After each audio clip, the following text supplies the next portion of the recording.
Бұл бейне туындыда ерлі-зайыпты ұлағатты ұстаздар Қабланбек қажы Исабайұлы мен Гүлімхан Ділдәбековтердің ғибратты ғұмыры жайлы сыр шертіледі.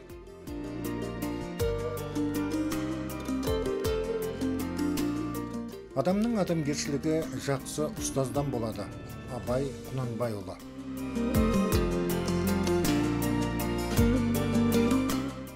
Ұстаз. Бұл аса қасиетті де қастерлі мамандық. Әр адамның жүрегіне жылылық нұрын себетін аяулы тұлға. Кез келген жан ұстаз бола алмайды. Ұстаздық қызметтің тағылымы терең. Нағыз мұғалім болу үшін табиғи дарын, тынымсыз ізденіс пен еселі еңбек қажет. Баланың бойындағы қарым қабілетті де оятатын ұстаз. Сондықтан да өзге мамандық иелері ұстаздарына борыштар.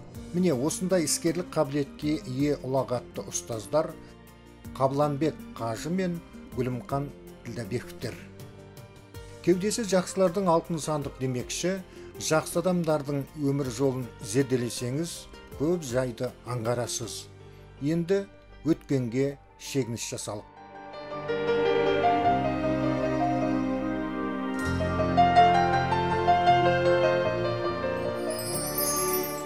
Біздің кейіпкеріміз Ділдәбеков Қабланбек қажының әкесі Исабай дәулетті ел билеген би болған. Ал оның атасы Еспенбет қажы 1904 жылы Мекке Мәдинеге барып, мұсылмандық парызын өтеген. Бүгінде Исабай қарияның ұрпақтары Нұр-Сұлтан, Алматы, Тараз, Шымкент, Арыс қалаларында өсіп өнуде. Сонымен қатар Ташкент облысында Жызақ, Сырдария, Самарқан, Қоқан өңірлерінде де Исабай қарттың кіндігінен тараған жандар өмір кешуде. Ерекше тоқталарымыз Исабай бай, қуатты азамат болған. Ол мұсылмандық, яғни әмеңгерлік дәстүрімен жетім жесірлерге қамқорлық көрсетіп, оларды тәрбиелеп өсіру үшін 7 әйелмен некесін қидырып, шаңырақ көтерген. Міне Исабай қариядан 7-ші әжеміздің бел баласы, кенжесі, бүгінде Абыз Ақсақал Қабланбек қажы 1924 жылы қыркүйектің 22-сі күні қазіргі Мақтарал ауданындағы бұрынғы кеңесшіл ауыл кеңесіне қарасты Молотов ұжымшарында дүниеге келді. 1927 жылы құрылған бұл ауыл қазіргі Сырдария өзеніне салынған көпірдің шығыс жағына қоныстанған еді. Ал 1924 жылы аталған ауылда Қызылтоғай бастауыш мектебі салынды. Оның жұмысына ұлағатты ұстаз Шыназбек Бектасов басшылық етті. Бала Қабланбек осы мектепте білім алды. Оның балалық шағы Екінші дүниежүзілік соғыстағы жылдармен тұспа-тұс келді. Ол өз замандастарындай тылда шыныққан буын өкілі. Бәрі майдан үшін, бәрі жеңіс үшін деген ұранмен уақытпен санаспай, үлкендермен бірге егістікте еңбек етті. Жүйек бойлай ат жетектеді. Ауыл баласы ерте есейіп ақыл тоқтатты. Қазір 11-12 шөберем бар. Немерені оны санамаймыз. Шөбердеген баланың баласы да өшірді жүр біреу жүгіріп. Ата дейді. Соғыс өрті басылған 1945 жылы Қызылтоғай бастауыш мектебі 7 жылдыққа ауыстырылды да, оған Жамбыл Жабаев есімі берілді. Бұл мектепте сол кездегі тегістік Мирзаян, Молотов, социалистік Мақтарал, Құрамыс ұжымшарларының балалары білім алды. Жігітті талап жетелеп арман өсіреді. Мектепті ойдағыдай бітірген жас мұғалімдік жолды қалады. Арман қуған Албырт жігіт Қызылордадағы педагогикалық училищеге оқуға түсті. Жас келсе іске демекші, білім ортасын 1945 жылы ойдағыдай тәмамдаған жас маман Қабланбек сол жылы еңбек жолын өзі білім нәрімен сусындаған мектепте мұғалімдіктен бастады. Өзіне жүктелген істі дер кезінде тиянақты орындайтын қатардағы мұғалім ұжымының сенімінен шықты. Өз білімін жетілдіруді мақсат еткен педагог 1964 жылы Шымкент педагогикалық институтының қазақ тілі және әдебиеті факультетінде оқып, білімін тереңдетті. Мектеп ұстаздарынан оқытушылықтың қыр-сырын жан-жақты үйреніп, ұжым ортасында қызметке араласқан кезден көзге түсті. Абырой бедел жинады. Қабілетті ұстаз 1960 жылы Гүлімқан есімді әріптесімен көңіл жарастырып, отау құрды. Тәжірибелі ұстаз Қабланбек Ділдәбеков әріптестерінің қолдауымен 1966-1974 жылдары 8 жылдық мектеп болып өзгерген білім ұясында оқу бөлімінің меңгерушісі болды. Ол кісі жұмыста завуч болған кезде тегістік бөлімшесінде бір Г-образный қарғаздан істелген мектеп болушы еді. Ал енді олар әзіргі Жамбыл мектебі, әзіргі ғимараты жаңадан салынған, осы директор кезінде көшті. Соны салуына, соның ерекшелігіне өте қиын ғой жаңа ғимаратты не қылу. Одан кейін оқудың әдістемелік жақтары әрине ол өзгерді, жаңа кадрлар келді. Мектепте басшы болғаннан кейін ол мұғалімдарды тәрбиелейді, не только жаңа оқушыларды. Соның тәрбиетін кадеттікті ұстап тұру, кадеттіктің өзінің білімін жетілдіру ол үлкен мәселе болды, үлкен мәселе. Оның бәріне ол ойдағыдай атқарды. Ұлағатты ұстаз Қабланбек Ділдәбеков 1973-75 жылдары Жамбыл Жабаев атындағы орта мектептің директоры болды. Жасынан ниеті тірі жан егістердің басы қасында жүрді. Ғұмырының қымбат шақтарын болашақ буындарды оқыту мен тәрбиелеуге арнады. Өмірден білгені мен түйгенін шәкірттерінің құлағына құйып, жадында сақтауға аянбады. Тәжірибелі қос педагог Қабланбек қажы мен Гүлімқан апай барлық қызметтерінде білімділігімен, парасаттылығымен, іскерлігімен, адалдығыменен әріптестері ортасында зор құрмет пен беделге ие болды. Өмірдің қайнаған ортасында білімнің бұлағындай, шәкірттерінің шырағындай болған қазыналы ұстаздар өмірі мен қызметі кейінгі жас педагогтарға үлгі өнеге. Өмір тыныштықпен өтті оғанда. Ал енді қартайған шағында ол көбірек кесел болып қалды. Менің денім сау.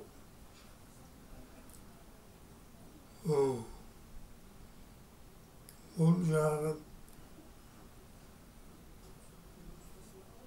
10 құрсақ, 5 қыз, 5 бала дүниеге келтіру. Оның арасында бәлен саға неге пұшқан етекті жағы тасып қояды балағынан. Мен білетін осымен мен енді көп сөйлегенмен болмайды ғой өздерінің. 3 ғасырдың куәсі Қабланбек қарияны, немере інісі әрі шәкірті Қасымбек Хаметов өмірдегі ұлағатты ұстазына санайды, өзіне пір тұтады. Ал енді бұл кісінің еңбектері өте орасан. Енді қатал мінезі, жүрісі, тұрысы, шымыр, жаңа айттым ғой киімі. Әсіресе тек естен кетпейтіні, костюм шалбардың бәрін киіп алып, галстук келе жатқанда, шашын екі жақ қайырып, тура бейімбет майлының прическасымен жүретін еді. Жаңа маңдайын жарқыратып жүретін еді. Ағаш бір орнында өсіп, жапырақ жаяды. Қабланбек қарияның анасы Анар Мақұлбайқызы Қыпшақ руының Ташкент шаһарындағы тумасы болатын. Бүгінде Анар әжейдің туыстары, яғни Қабекеңнің нағашылары Өзбекстандағы бұрынғы ескі Ташкент, қазіргі Янгюл қаласында ғұмыр кешуде. Асыл ана 1966 жылы дүниеден озды. Қажы атамыздың өмірлік қосағы Гүлімқан апай ашық мінезді жан болатын. Шаңырағының береке бірлігінің ұйытқысы болған Гүлімқан апай бастауыш сыныптарға сабақ берді. Қос ұстаз Құдайдың берген ұл қыздарын тәрбиелеп өсірді. Ал Гүлімқан апай батыр ана атанды. Өлім хақтың пәрмені, Алланың ісіне амал барма. Тұңғыш ұлы Нұрханы дүниеден озды. Ерханы кеден қызметкері, Темірханы қара шаңырақ иесі, бүгінде шаруа қожалығының басшысы. Уәлиханы мемлекеттік қызметкер, кенже ұлы Мұхтарханы танымал Бұлғары қолғап шебері, Олимпиада ойындарының әлем чемпионы. Ал қыздары да әке-шеше жолын жалғастырып, ұстаздықты абыроймен атқарып келеді. Үлкен қызы Сара ұзақ жылдар шәкірттер тәрбиеледі. Ол бүгінде бейнетінің зейнетін көруде. Еңбектегі ерлігі үшін медалін омырауына тақты. Ал әйгерімі Жамбыл ауылындағы Қырымбек Үкібаев атындағы мектеп архивінде қызмет етуде. Құрбан-ата ауылындағы Тоғжаны балабақшада тәрбиеші, Гүлбақары Сәуірбаева атындағы жалпы орта мектептің директоры. Әрқайсысы өсіп-өнген, сүттей үйіған үлкен шаңырақты тербетіп отыр. Қабланбек пен Гүлімхан қариялардың келін немере шөберелері де жас құрақтай өсіп келеді. Ата-ана махаббатын сөзбен айтып жеткізу мүмкін емес. Жұмақ төрі ана табанының астында. Қабылан әкеміз бен Күлімхан анамыздың тұңғышы боламын. Енді біздің семья енді үлкен отбасы ғой. Бізде оқыдық. Мен Ташкентте оқығам. Ташкентский учетный бухгалтерский техникумда оқығам. Оны бітіріп, сол жерде өмір жолдасымыз танысып, екеуміз тұрмыс құрдық 75 жылы. Үлкен баламыз 76 жылғы. Екеуі де ұстаз болды, әке-шешеміз. Бізді сондай тәрбиеледі. Өздерінің бойындағы бар жақсылықты бізге сіңірді. Жақсы қасиетті, сол кісі бізді солай жақсы тәрбиеледі ғой енді. Елден біреуден ілгері, біреуден кем қылмай сөйтіп тәрбиелеп өсірді. Сол кісілердің арқасында осында дәрежеге жеттік. Қарияларға тілегіміз енді әкеміз аман болсын, Алланың берген жасын жасасын, аман есен, алдымызда жүрсін бала-шағасының алдында. Қан бол мейлің қара бол, дана бол мейлің дара бол. Өтетін бәрі алдынан ұстаздар бейне сара жол деп ақын жырлағандай, Қабланбек қария мен Гүлімхан апай өз тәрбиесіменен, білімімен талай жанның жолына сара жол салып берді. Ұстаздар еңбегінің нәтижесі оның шәкірттерінің деңгейінен айқын көрінеді. Қаншама оқушыны тәрбиелеп, оларды үлкен өмір жолына қанаттандырды. Бүгінде өнегелі ұстаздардың еліміз бен шетелдердегі шәкірттерін ерекше мақтанышпен атап өтуге болады. Ал енді бұл кісінің еңбектері өте орасан. Біз сол кісінің шәкірттеріміз. Әрине ол шәкірттердің өте көп. Біздерде мынау сол кезде репрессиямен келген көптеген қарашайлар болды. Гректер болды, орыстар болды, кәрістер 14-15 болып тұрды. Солардың бәрі қазақша оқыды уақытысында. Солардың ішінен қанша шыққан адамдар бар. Мына Қарашайдың неде Қарашаев Ингушетиядан ба, сол жерде біреуі министр сельскохозяйства болды, Исаев деген. Өш жерден оқып кеткен. Ауыл шаруашылығы министрі болды. Жақсының аты ғалымның қаты қалады. Бүгінде Мақтаарал ауданындағы Абай ауылында Қабланбек қажы жарты ғасыр еңбек еткен Жамбыл Жабаев атындағы жалпы орта мектепте ұлағатты ұстазға арналған кабинет бар. Мұндағы дүниелер ғибратты ғұмыр иесінің әріптестерінің өнегелі өмірі мен ұстаздық жолынан сыр шертеді. Сонымен бірге әлемге еліміздің абыройын асқақтатқан кенже ұлы Мұхтархан Ділдәбековтің өмір жолы мен спорттағы жетістіктеріне арналған музей бар. Даңқты спортшының есімі әлемге танымал. Сидней олимпиадасының күміс, 14-ші Азия ойындарының алтын жүлдегері, Қазақстан Республикасының еңбек сіңірген спорт шебері, Оңтүстік Қазақстан облысының құрметті азаматы, Республикалық көкпар федерациясының президенті, Парасат орденінің иегері, жігерлі азамат Мұхтархан Ділдәбеков ұзақ жылдар шаршалаңда талай рет ұлтымыздың мерейін өсірді. Бұл күндері абзал азамат Мұхтархан Ділдәбеков Шымкент қалалық бокстан олимпиада резервін дайындайтын балалар мен жасөспірімдердің мамандандырылған спорт мектебінің директоры. Ер нағашысына тартады. Жиен ұлы Досжан Оспанов та бокстан Азия чемпионы, спортта шоқтығы биік азамат. Ол Мақтаарал ауданының құрметті азаматы. Қаблан ағайымыз өте талапшыл болатын, сабақты өте жақсы меңгереді, жақсы сабақ өтетін, және осы оқушылардан бізді соны меңгеруді талап ететін. Елге, ауылға, шәкірттеріне, інілеріне, ағаларына деген құрмет өте жоғары. Өйткені ол кісі көптеген осы мектебіміздегі көптеген шәкірттерді дайындап, әзіргі таңдағы үлкен облыс, республика көлемінде жүрген азаматтардың көпшілігі Қаблан ағайдың шәкірті деуге толық болады. Ол кісінің жұбайы Гүлімхан апайымызда мектепке қызмет қылған, көп жыл еңбек еткен кісілердің бірі. Имандылық жолында жүрген қария 2000 жылы мұсылманның 5 парызының бірі Мекке Мәдинеге қажылық сапарын өтеп, Қабланбек қажы атанды. Әрине, өмірдің ыстығы мен суығын бірге көрген қосағым, қартайған шағымда шүйіркелесетін Гүлімқан кемпірімнің дүниеден озуы кейде көңілімді босатады. Алланың ісіне амал жоқ, кемпірімнің әруағы риза болсын. Құдайдан ұрпақтарымның амандығын тілеймін, дейді Қабланбек қария, жанарына келген жасты жасыра алмайым. Жұртқанда жолың болып, қадар болар, шалауыңды болсын, жығылмайсың, аман есен, бала шағаның қызығын көріп, ойлаған мақсатыңа жет. Қабланбек қарияның өмірде қол жеткізген толайым табыстарына, оның өмірлік қосағы, үлгілі ұстаз, батыр ана Гүлімқан апайдың сіңірген еңбегі ұшан теңіз. Зиялы маман, шуақты жан жайлы перзенттері мен жекжаттары да тебірене еске алды. Сондай құдағиымыз алтындай бір адам еді, өте бір жарқысы жарқын, сөзі де, өзі де өте бір сондай бір сыйластықпенен құдағи болып, сөз өмірде осындай жағдай болды. Бірақ амал жоқ, Алланың қалауы болар. Дүниеден қимас құдағиымыз өтіп кетті.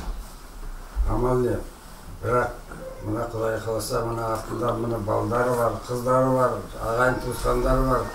Әлі де еске сақтап, бүгін жыласын беріп жатыр. Апам қандай керемет жан еді. Жаңа Бекеш айтып жатыр ғой.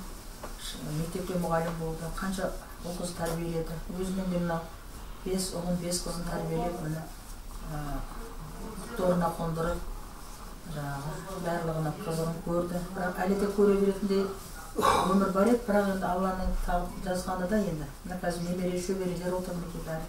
Жүгіріп мінекей бүгін жылдығасын өткізіп жатырмыз. Жаны жәннатта болсын.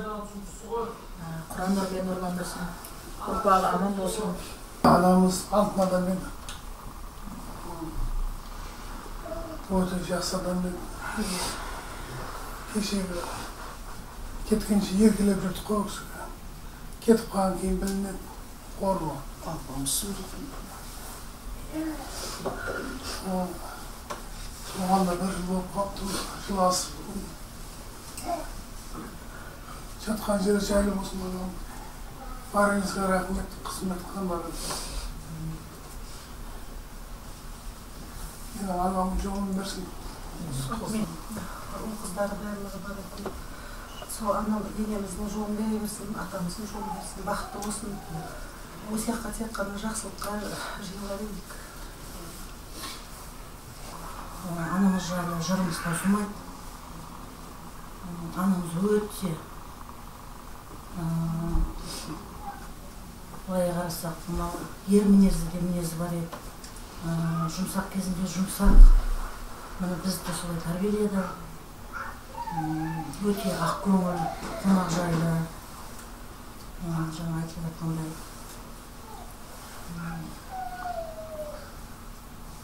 Өте мына ортаның адамы еді. Апамыз бізге көп нәрсе үйретті. Үлгі тұттық анамызды, апамызды. Енді өзінің қызындай көрді. Мен ең кіші келінімін. Қызындай көріп, көп нәрсе үйретіп. Жылы сөзін аямайтын, қонақ жайлы, барлық сол көптеген жақсы қасиеттерді сол апамыздан үйрендік. 5 ұл, 6 қыз өмірге әкеп тәрбиелеп, апамыздың жолын әр қазақтың қызына берсін.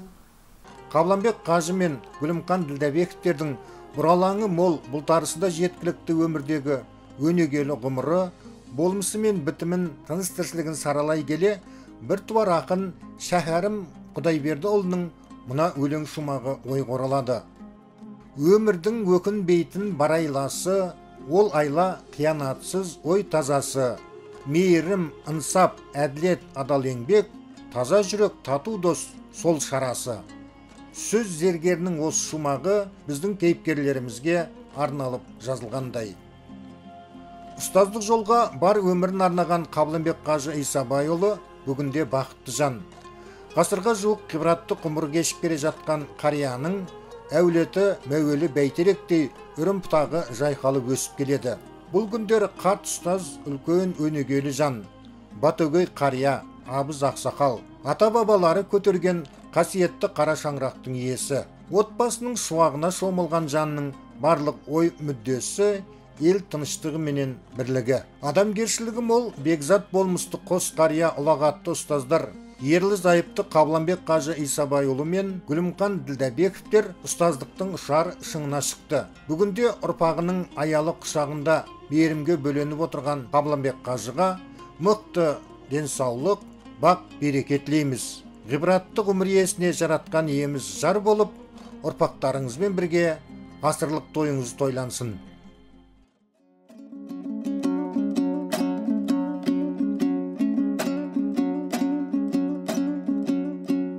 Ал атаның қадірін айтайын, ананың қадірін айтайын, балаға деген ықыласын санаға салып байқайын. Туғаныңда қуанған, дүние малын бұланған, аман болсын балам деп Алладан медет сұранған. Жәрдемің ай жараған, қабағыңа қараған, жолаушы болып ей кеткенде сағынып келген даладан. Мінәсіп атқа міндірген, жарасар киім кийдірген, қарнашар деп кәбәк боп қасыңа тамақ үйдірген. Иығына міндірген, жерге қимай қоярға, етегіне сидірген, 62 тамырын әуелден Құдай идірген.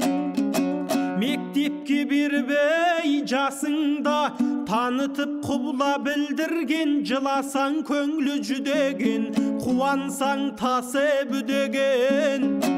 Көркіңе көңлесіп Алладан өмір тілеген, әкеңдей құбыла қамқорың табылмас мынау дүниеден.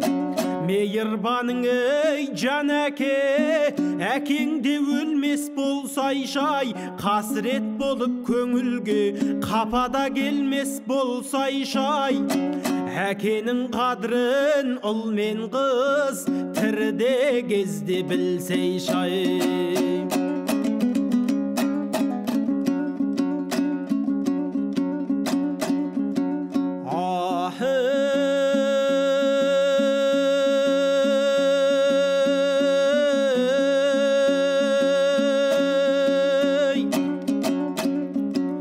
Ай 9 ай 10 күн көтерген, мехнат тартқан төтеннен, еңбегіңде етөлген.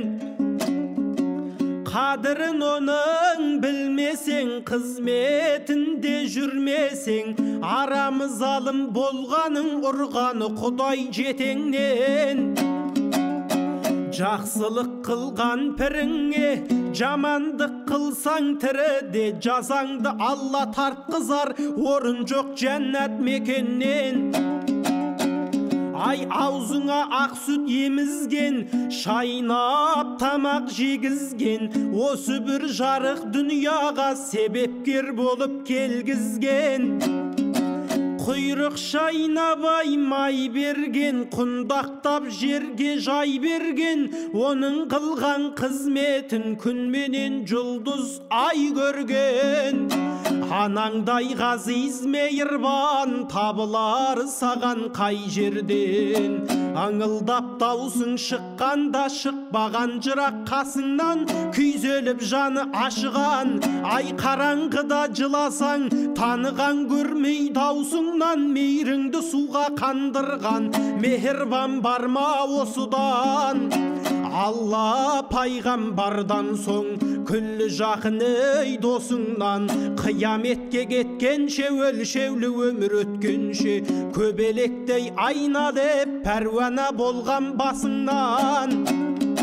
Ай ақ етегін сарылтқан, ерніңе емшек дарытқан, қарныңа қорек барылтқан, беліңнен батып былғансаң, жеркенбей жуе барылтқан. Мұздайда бесік таянған, жыласаң шошып оянған, анаңдай қамқор бар мекен, жаныңа жақын саяңнан. Оның қызмет ісінен не болар жаным аянған, аязды күні айналып бұлытты күні бұрылған, жас нәресте күніңде қайрылып келген қырымнан. Ай ыстық пенен суыққа перзенті үшін ұрынған, дүнияда Құдай жаратқан мехербан қылып бұрыннан. Тар құрсағын кеңіткен, тас емшегін жібіткен, аңылдап жатып ауырсаң жарым жасың кеміткен. Айналайын ай дегені жан жүйеңді еріткен, бұл бүйопа жалғанда анаңда өлмес болсай шай, анасы кетіп қасіретін балада көрмес болсай шай. Ашер жүрек болып артында қалада бермес болсай шай, қапа болып көңілім налада көрмес болсай шай. Әр перзентті Құдайым жетімде қылмас болсай шай, ананың қадірін ұл мен қыз тіріде кезде білсей шай.